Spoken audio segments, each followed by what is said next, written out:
பரிசுத்த ஆவியானவரும் சபையும், அல்லது சபையும் பரிசுத்த ஆவியானவரும். சபையும் ஆவியானவரையும் பிரிக்கவே முடியாது. சபை ஆவியானவர், ஆவியானவர் தான் சபை. நல்லா கவனிங்க, சபையை இந்த உலகத்திலே ஸ்தாபித்தவர் பரிசுத்த ஆவியானவர். ஏன் இந்த செய்தியை நான் சொல்றேன் அப்படின்னு கேட்டாக்கா, சபைக்கு மிகவும் அதிகமாய் உதவி செய்கிறவர், சபையை வளர்க்கிறவர், சபைக்கு சொந்தக்காரர் பரிசுத்த ஆவியானவர். ஆமென். ஹல்லேலூயா. எத்தனை பேருக்கு புரியுது?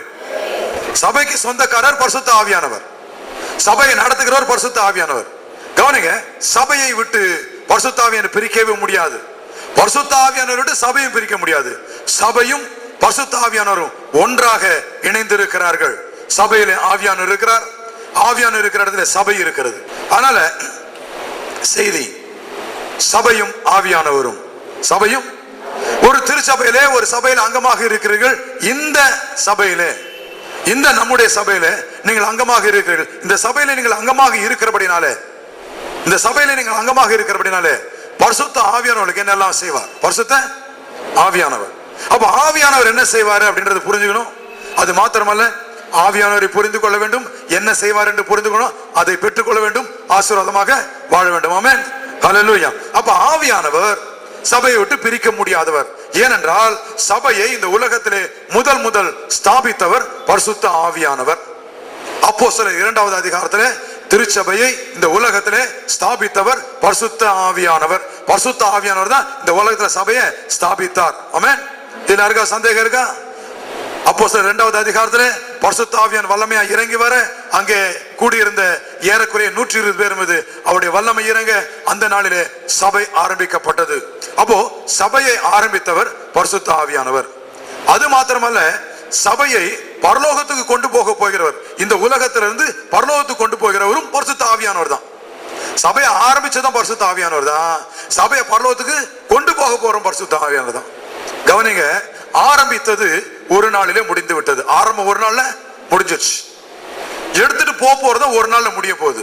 ஆண்டவராகிய இயேசு கிறிஸ்து மத்திய வானத்திலே ரகசியமாக வரும்போது, அந்த ரகசிய வருகையிலே சபையில இருக்கிற நீங்களும் நானும் மறுரூபமாக்கப்பட்டு அவரோடு கூட இணைந்து கொள்ளும் என்று வேதத்தை வாசிக்கிறோம்.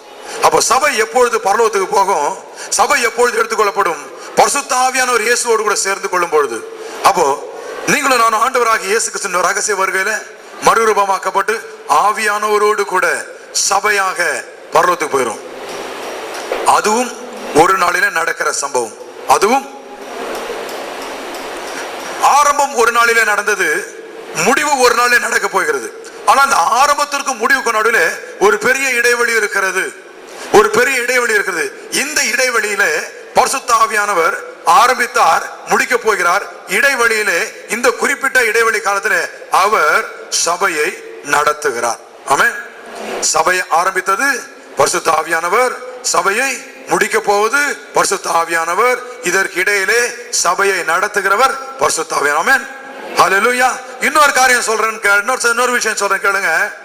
சபைனா பில்டிங் இல்ல. சபைனா பில்டிங் இல்ல. சபை என்றால் என்ன? நீங்களும் நானும் கூடியிருப்பது. ஆமென். ஹல்லேலூயா. நீங்களும் நானும் சபையாக இருக்கிறோம். அப்போ நல்லா ஞாபகம் வச்சுங்க, சபையும் ஆவியானவரும் என்பது சொல்வதை விசுவாசியும் ஆவியானவரும் என்று சொல்லலாமா? சொல்லாமா? ஆமென். சொல்லுங்க. நீங்க சொல்லலாம்னு சொன்னா நான் சொல்லுவேன், இல்ல நான் சொல்ல மாட்டேன். கவனிங்க, சபையும் ஆவியானவரும் என்றாலும் ஒன்றுதான். சபை என்றால் யார்? நீங்களும் நானும் சபையாக இருக்கிறோம், தேவனுடைய ஆலயமாக இருக்கிறோம். அப்போ நீங்களும் நானும் சபை. சபையும் ஆவியானவரும் ஒன்றுதான், ஆவியானவரும் விசுவாசியும் ஒன்றுதான். இப்படியும் சொல்லலாம், அப்படியும் சொல்லலாம். சபையும் விசுவாசியும், சபையும் ஆவியானவரும் சொல்லலாம், ஆவியானவரும் விசுவாசியும் சொல்லலாம். அப்ப நல்லா கவனிங்க, விசுவாசிகளின் கூட்டம் தான் சபையா தவிர கட்டிடம் சபை அல்ல. கட்டிடம் சபை, அதனால ஞாபகம் வச்சுங்க. இந்த கட்டிடம் சபை அல்ல, விசுவாசிகளின் கூட்டம் சபை. இந்த விசுவாசிகளின் கூட்டத்தை ஆரம்பித்தவர் பரிசுத்த ஆவியானவர். இந்த விசுவாசியின் கூட்டத்தை பரலோகத்துக்கு கொண்டு போகிற பரிசுத்த ஆவியானவர். ஆனா இடையிலே பரலோகம் போகும் வரைக்கும் ஆரம்பிக்கப்பட்ட சபை பரலோகம் போகும் வரைக்கும் இந்த சபையை நடத்துவது பரிசுத்த ஆவியானவர். ஆமென். சரியா? பாஸ்டர் இல்ல, ஒரு பாஸ்டர் மூலமா, ஒரு மனுஷன் மூலமா ஆவியானவர் நடத்துகிறார். ஆமென். ஒரு சபைக்கு போதகர் யார்? தலைமை போதறியார் பரிசுத்த ஆவியானவர். சபையை ஆரம்பித்தது பரிசுத்த ஆவியானவர், அதை பரலோகத்துக்கு கொண்டு போவது பரிசுத்த ஆவியானவர், எல்லாவற்றுக்கும் மேலாக அதுவரை நடத்துகிறவர் பரிசுத்த ஆவியானவர். ஆமென். புரிஞ்சுதா? அப்போ பரிசுத்த ஆவியானவர் இல்லாமல் சபை நடக்க முடியாது. பரிசுத்த ஆவியானவர் இல்லாமல் விசுவாசிகள் ஆசீர்வாதமாக வாழ முடியாது. பரிசுத்தாவுடைய துணை இல்லாமல், பரிசுத்தாவுடைய ஒத்தாசை இல்லாமல், பரிசுத்தாவுடைய ஆளுகை இல்லாமல் சபை இயங்க முடியாது. சபை இயங்க வேண்டுமானால் பரிசுத்த ஆவியானவர் மிக மிக அவசியம். பரிசுத்த ஆவியானவர் இல்லாத இடத்திற்கு பெயர் சபை அல்ல, இட்ஸ் a social club. பரிசுத்த ஆவியானவருக்கு இடம் கொடுக்காத ஒரு கூட்டம், அது எப்படிப்பட்ட கூட்டமாக இருந்தாலும் அது சபை அல்ல, அது ஒரு கிளப், அவ்வளவுதான்.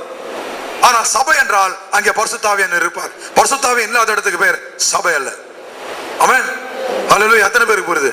அப்போ இந்த பரிசுத்த ஆவியானவர், சபையோடு கூட இருக்கிற பரிசுத்த ஆவியானவர், சபையில இருக்கிற பரிசுத்த ஆவியானவர், சபையில இருக்கிற விசுவாசிகளோடு இருக்கிற பரிசுத்த ஆவியானவர் என்ன செய்வார்? ஆமென். பார்க்கலாமா? அதான் நீ பார்க்க போறோம். என்ன காரணம் செய்யறார்? முதலாவது ஒரு வசனம் வாசிக்கலாம். இந்த பரிசுத்த சபை என்றால் என்ன, தேவனுடைய ராஜ்யம் என்றால் என்ன வாசிக்கலாம். ரோமர் 14வது அதிகாரம் 17வது வசனம். ரோமர் 14:17 எடுத்தாச்சா? வாசிங்க பாபு. தேவனுடைய ராஜ்யம், தேவனுடைய ராஜ்யம் புசிப்பும் குடிப்பும் அல்ல, அது நல்லா கவனிக்கிறீங்க. தேவனுடைய ராஜ்யம் ஒண்ணு நல்லா புரிஞ்சுங்க. ஆவியானவர் ரொம்ப தெளிவா பேசுற. எது இல்ல எது உண்டு, எது இல்ல டவுட் கிளியர். எது இல்ல? புசிப்பும் குடிப்பும் அல்ல. தேவனுடைய ராஜ்யம் புசிப்பும் குடிப்பும் அல்ல. அப்படின்னா என்ன? அது நீதியும் சமாதானமும், அது நீதியும் சமாதானமும் பரிசுத்த ஆவியினால் உண்டாகும் சந்தோஷமாய் இருக்கிறது. நல்லா கவனிங்க. சபை என்று சொன்னால் என்ன? சபை என்ற கூட்டத்துல என்ன? இது ஒரு விஷயம் நல்லா போட்டிருக்கு. தேவனுடைய ராஜ்யம் புசிப்பும் குடிப்பும் அல்ல. தேவனுடைய ராஜ்யம் புசிப்பும் குடிப்பும் அல்ல. அது மாத்திரமல்ல, அது நீதியும் சமாதானமும் பரிசுத்த ஆவியினால் உண்டாகும் சந்தோஷமும். பரிசுத்த ஆவியினால் உண்டாகும். புரிஞ்சுங்க. பரிசுத்த ஆவியானவர் சபைக்கு, சபையில் இருக்கிற விசுவாசிக்கு, ரட்சிக்கப்பட்ட ஆளுங்களுக்கு கொடுக்கிற ஒரு சந்தோஷமான காரியம், மிக மிக முக்கியமான ஒரு காரியம் சந்தோஷம். சொல்லுங்க பார்க்கலாம், சொல்லுங்க பார்க்கலாம். கொஞ்சம் சந்தோஷமா சொல்லுங்க. சந்தோஷத்தை சொல்லுங்க. பரிசுத்த ஆவியினால் உண்டாகும். சொல்லுங்க. தேவனுடைய ராஜ்யம், தேவனுடைய ராஜ்யம், சத்தமா சொல்லுங்க. தேவனுடைய ராஜ்யம் புசிப்பும் குடிப்பும் அல்ல, அது நீதியும் சமாதானமும் பரிசுத்த ஆவியினால் உண்டாகும். என்னால் உண்டாகும் சந்தோஷமா இருக்கு. நல்லா கவனிங்க. தேவனுடைய பிள்ளைகளுக்கு, விசுவாசிகளுக்கு பரிசுத்த ஆவியானவர் ஏன் முக்கியம்? பரிசுத்த ஆவியானவர் செய்கிற காரியம் என்ன? பரிசுத்த ஆவியானவர் செய்கிற ஒரு முக்கியமான வேலை, அவர் தேவனுடைய பிள்ளைகளுக்கு சந்தோஷத்தை கொடுக்கிறார். என்ன கொடுக்கிறாரு? சந்தோஷத்தை கொடுக்கிறார். என்ன சந்தோஷம்? என்ன சந்தோஷம் கொடுக்கிறாரு? வேலை கிடைச்சிட்டா ஒரு சிலருக்கு சந்தோஷம், கல்யாணம் ஆயிட்டா ஒரு சிலருக்கு சந்தோஷம், வயிறு நிறைய சாப்பிட்டா ஒரு சிலருக்கு சந்தோஷம், நல்ல ட்ரெஸ் போட்டா ஒரு சிலருக்கு சந்தோஷம், இன்னும் ஒரு சிலருக்கு நல்ல நகை போட்டுட்டா சந்தோஷம். இப்படி உலகத்துல மக்களுக்கு பல வகையான சந்தோஷம் இருக்கு. சந்தோஷத்துக்கு ஒரு சில நியாயமான சந்தோஷங்கள், நியாயமான சந்தோஷமும் இருக்கு, அநியாயமான சந்தோஷமும் இருக்கு. நல்லா கவனிச்சுங்க. சந்தோஷத்துல நியாயமான சந்தோஷமும் இருக்கு, அநியாயமான சந்தோஷமும் இருக்குது. நியாயமான சந்தோஷங்கள்லாம் நான் இப்ப சொன்னது. நல்லா சாப்பிட்டா கொஞ்சம் சந்தோஷம் இருக்கும், இல்லைன்னு சொல்லல. நல்லா நம்ம விரும்பக்கூடிய நல்ல கூல்ட்ரிங்க்ஸோ, நல்ல பழரசமோ, காஃபியோ, டீயோ ஏதோ விரும்புற நேரத்துல, அந்த தவிக்கிற நேரத்துக்கு, தாகமா இருக்கிற நேரத்துக்கு ஏதாவது ஒண்ணு கொடுத்தா அதுவும் கொஞ்சம் சந்தோஷம் தான். சாப்பிடுறதும் சந்தோஷம் தான், ஏதோ தாகத்துக்கு குடிப்பதும் சந்தோஷம் தான். நியாயமான சந்தோஷம். நன்றாக உடுத்திக் கொள்வதும் சந்தோஷம் தான், நன்றாக அணிந்து கொள்வதும் சந்தோஷம் தான். ஆனா இவைகள் எல்லாம் தேவனால் கொடுக்கப்பட்ட நியாயமான சந்தோஷமாக இருந்தாலும், இந்த உலகத்துல அநியாயமான, துன்மார்க்கமான, பாவமான சந்தோஷங்களும் உண்டு. சரியா? இதை நம்ம பார்க்க போறோம். ஏன் ஆவியானவர் கொடுக்கிற சந்தோஷம் என்ன? பரிசுத்த ஆவியினால் உண்டாகும் சந்தோஷம். தேவனுடைய பிள்ளைகளுக்கு எது சந்தோஷம்? தேவனுடைய பிள்ளைகளுக்கு எது சந்தோஷத்தை கொடுக்கிறது? பரிசுத்த ஆவியினால் உண்டாகும் சந்தோஷம். ஆமென். நீங்க ரட்சிக்கப்பட்ட தேவனுடைய பிள்ளைனா, நீங்க ஆண்டவரை ஏற்றுக்கொண்ட தேவனுடைய பிள்ளைனா, உங்களுக்கு இருக்கிற சந்தோஷம் எது பிரதானமான சந்தோஷமா இருக்கணும்? பரிசுத்த ஆவியினால் உண்டாகும் சந்தோஷம். பரிசுத்த ஆவியினால் உண்டாகும் சந்தோஷம் தான் உங்களுக்கு உண்மையான சந்தோஷமா இருக்கும். அதை தவிர உலக பிரகாரமான சந்தோஷங்கள் உங்களுக்கு சந்தோஷமாக இருக்குமானால் சாதாரண சந்தோஷங்கள். பசியா இருக்கும்போது சாப்பிட்டா கொஞ்சம் சந்தோஷம், தாகமாக இருக்கும்போது குடித்தால் சந்தோஷம், நல்லா உடுத்து, இதெல்லாம் சந்தோஷம் தான். ஆனா இந்த சந்தோஷம் பரிசுத்த ஆவியானவர் கொடுக்கிற சந்தோஷத்துக்கு ஈடானது அல்லவே அல்ல. அப்ப நல்லா கவனிச்சுங்க, பரிசுத்த ஆவியானவர் முதலாவது பிரதானமாக சபைக்கு கொடுக்கிற பெரிய ஆசீர்வாதம் என்ன அப்படின்னு கேட்டாக்கா சந்தோஷத்தை கொடுக்கிறார். இது என்ன சந்தோஷம்? பரிசுத்த ஆவியினால் உண்டாகும் சந்தோஷம். ஆமென். தேவனுடைய பிள்ளைகளுக்கு, ரட்சிக்கப்பட்டவங்களுக்கு ஆண்டவர் முதல்ல சந்தோஷத்தை கொடுக்கிறார். யார் கொடுக்கிறது? யார் கொடுக்கிறது? பரிசுத்த ஆவியானவர். அப்போ உங்களுக்கு, தேவனுடைய பிள்ளைகளுக்கு இந்த உலக பிரகாரமான காரியங்கள் சந்தோஷத்தை கொடுப்பது இல்லை. கொடுப்பது, இதை நல்லா புரிஞ்சுக்க போறோம். இதை ஏன் கொடுக்கிறான்னு பார்க்க போறோம். நீ நிறைய பேருக்கு என் மேல கோவம், என்ன கோவம் அப்புறம் சொல்றேன். கவனிங்க, சந்தோஷத்தை கொடுக்கிறார். யார் கொடுப்பது? பரிசுத்த. அப்போ ஒரு விசுவாசிக்கு, இந்த உலகத்துல ரட்சிக்கப்பட்ட ஒரு தேவனுடைய பிள்ளைக்கு எதுதான் சந்தோஷம்? பரிசுத்த ஆவியானவருக்குள்ளாக இருப்பது சந்தோஷம். பரிசுத்த ஆவியானவர் கொடுப்பதுதான் சந்தோஷம். ஆமென். அப்போ உலகம் கொடுக்கிற சந்தோஷங்கள் சந்தோஷங்களே அல்ல, அதை அனுபவிக்கலாம். கர்த்தர் நமக்கு கொடுக்கிற சில பாக்கியங்கள், சில ஸ்லாக்கியங்கள்.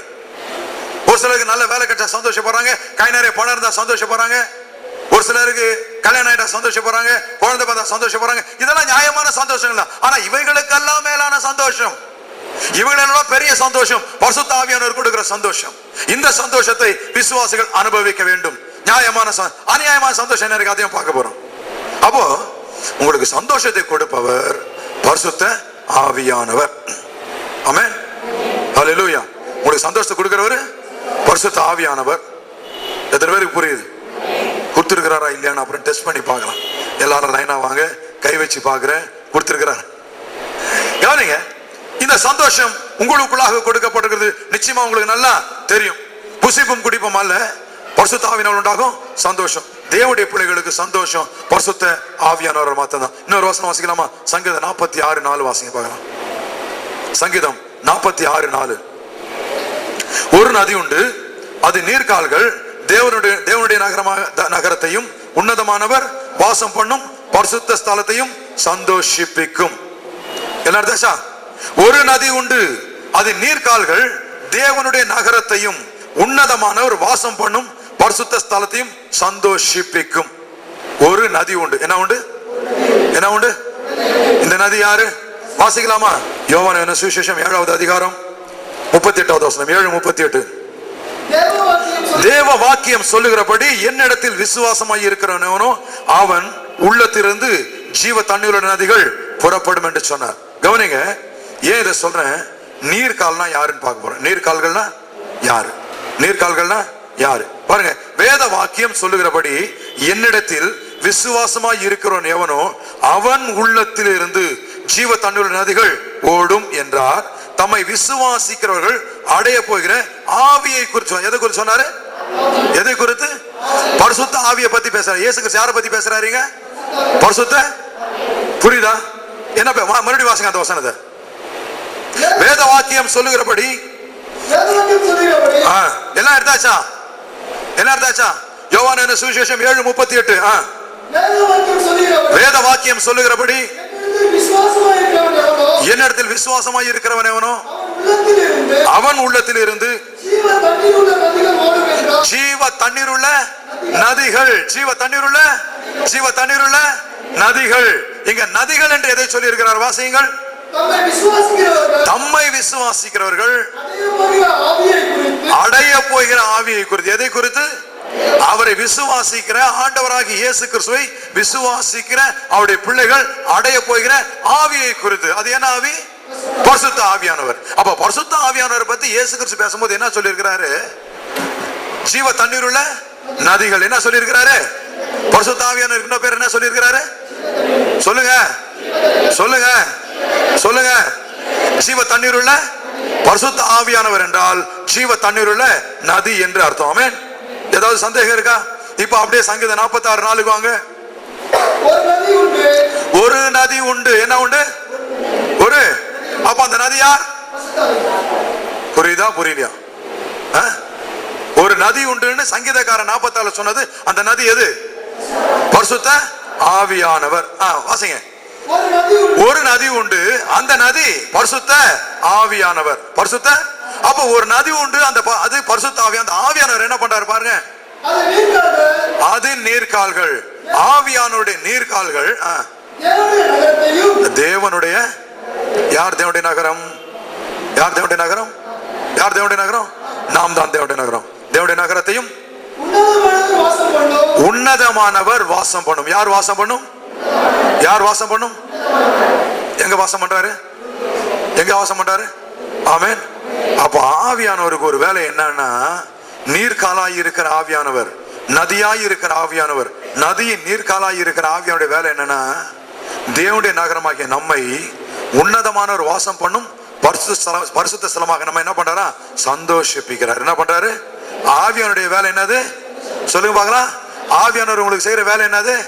சொல்லுங்க. ஆவியானவர் நதியாக இருக்கிறார், நீர்காலாக இருக்கிறார். நீர்காலாக நதியாக இருக்கிற ஆவியானவருடைய வேலை என்ன? தேவனுடைய நகரமாகிய உங்களையும் என்னையும், உன்னதமானவர் வாசம் செய்கிற ஸ்தலமாகிய உங்களையும் என்னையும் சந்தோஷிப்பிக்கிறார். என்ன பண்றாரா? சொல்லுங்க. என்ன பண்றாரு? ஆவியானவர் உங்களுக்குள்ள இருந்தார்னா, ஆவியானவர் உங்களுக்குள்ள இருந்தார்னா அவர் உங்களை சந்தோஷப்படுத்துவார். அவங்களை என்ன பண்ணுவாரு? சொல்லுங்க. என்ன பண்ணுவாரு? உங்களை சந்தோஷப்படுத்துவார். ஆமென். அப்ப பாருங்க, ஆவியானவர் கொடுக்கிற சந்தோஷம் விசுவாசிகளுக்கு நிரந்தரமான நித்தியமான சந்தோஷம். நித்தியமான சந்தோஷம், நிரந்தரமான சந்தோஷம். இந்த சந்தோஷத்தை யாரும் எடுக்கவே முடியாது. யோவான் 16:22 எடுங்க பார்க்கலாம். யோவான் 16:22 எடுத்துட்டீங்களா? வாசிக்கிறேன் பாருங்க. அதுபோல நீங்களும் இப்பொழுது துக்கம் அடைந்திருக்கிறீர்கள், நான் மறுபடியும் உங்களை காண்பேன், அப்பொழுது உங்கள் இருதயம் சந்தோஷப்படும், உங்கள் சந்தோஷத்தை ஒருவனும் உங்களிடத்திலிருந்து எடுத்து போட மாட்டான். உங்கள் சந்தோஷத்தை சொல்லுங்க. யார் சந்தோஷத்தை? சொல்லுங்க. ஏன் சந்தோஷத்தை? சொல்லுங்க. ஏன் சந்தோஷம்? பசி எடுத்தா சந்தோஷமா இருக்குமா? இருக்காது. அப்ப மறுபடி, அப்போ பசி எடுத்தால் சாப்பிடு ஒரு சந்தோஷம். ஆனால் அந்த சந்தோஷம் நிரந்தரமான சந்தோஷம் கிடையாது. மறுபடியும் பசிக்க மறுபடியும் சாப்பிடணும், மறுபடியும் பசிக்க மறுபடியும் சாப்பிடணும். தாகமா இருக்கும்போது தண்ணி குடிச்சா, கூல் ட்ரிங்க்ஸ் சந்தோஷம். ஆமென். இந்த சந்தோஷம் எவ்வளவு நேரத்துக்கு? அடுத்த தாகம் எடுக்கிற வரைக்கும். புது ட்ரெஸ் போட்டா சந்தோஷம், புது ட்ரெஸ் போட்டா சந்தோஷம். எது வரைக்கும்? 4 நாள் போட்டாங்க, அதுக்கப்புறம் 5ஆம் நாள் அது என்ன ஆயிடுது? பழைய ட்ரெஸ் ஆயிடுது. அதுக்கப்புறம் இன்னொரு புது ட்ரெஸ் போட்டா சந்தோஷம். ஒரு சில நகை போட்டா சந்தோஷம். எவ்வளவு நாளைக்கு அந்த சந்தோஷம்? அந்த நகை மாறாடி கடைக்கு போகாத வரைக்கும் சந்தோஷம். அப்படியே பச்சையா பேசுறேன். அப்புறம் அதை மீட்னா ஒரு சந்தோஷம், இல்ல புதுசாக சந்தோஷம். கவனிங்க, இப்படி உலகத்தில் தேவன் நமக்கு நியாயமான சந்தோஷங்கள் நிறைய கொடுத்திருக்கார். இவைகள் அப்பப்பொழுது நமக்கு சந்தோஷத்தை கொடுக்கும். அவை நிரந்தரமான சந்தோஷம் இல்லை. நல்ல ஞாபகம், நிரந்தரம். இப்படி தேவன் நியாயமாக நமக்கு நிறைய சந்தோஷம். நான் சொன்னேன்ல, வேலை கிடைச்சா சந்தோஷம், சம்பளம் வாங்கினா சந்தோஷம், கல்யாணம் பண்ணா சந்தோஷம், கேர்ள் ஃப்ரெண்டு சந்தோஷம், பாய் ஃப்ரெண்டு சந்தோஷம். உலகம் போயிட்டு அப்படி சிலருக்கு சில காரியங்கள் சந்தோஷம், சில காரியங்கள். அப்போ தேவன் நிறைய சந்தோஷம் கொடுத்திருக்கிறார், நிறைய சந்தோஷம் கொடுத்திருக்கிறார். எல்லா சந்தோஷமும் நியாயமான சந்தோஷங்கள். அநியாயமான சந்தோஷம் நிறைய இருக்குது. பாவமான சந்தோஷம், அனித்தியமான சந்தோஷம் நிறைய இருக்குது. அது வேற, அதை பத்தி அப்புறம் பார்ப்போம். அப்போ இந்த உலக வாழ்க்கையில தேவன் நமக்கு கொடுத்திருக்கிற எல்லா சந்தோஷமே நியாயமான சந்தோஷங்களாக இருக்குது. நாம் பெற்று அனுபவிக்கிறீர்கள். இவைகள் எல்லாமே நமக்கு எப்படிப்பட்ட சந்தோஷம்? தற்காலிகமான சந்தோஷம். ஆமென். புரியுதா நான் சொல்றது? ஆமெனா? ஆமென் இல்லையா? ஆமெனா? ஆமென் இல்லையா? ஆமென். எல்லாம் தற்காலிகம். ஆனா பரிசுத்த ஆவியானவர் ஒரு விசுவாசி கொடுக்கிற சந்தோஷம் நிரந்தரமான சந்தோஷம். அதை இயேசுவே சொல்றாரு, ஒருவரும் எடுக்கவே முடியாது. ஆமென். அதை யார் தான் கொடுத்தது? பரிசுத்த ஆவியானவர் தான் கொடுத்தாரு. அதை யாரை எடுக்கவே முடியாது. இன்னொரு முக்கியமான ஒரு விஷயம் சொல்ற பாருங்க, ஆண்டவரை கூட அந்த சந்தோஷம் எடுக்க மாட்டார்.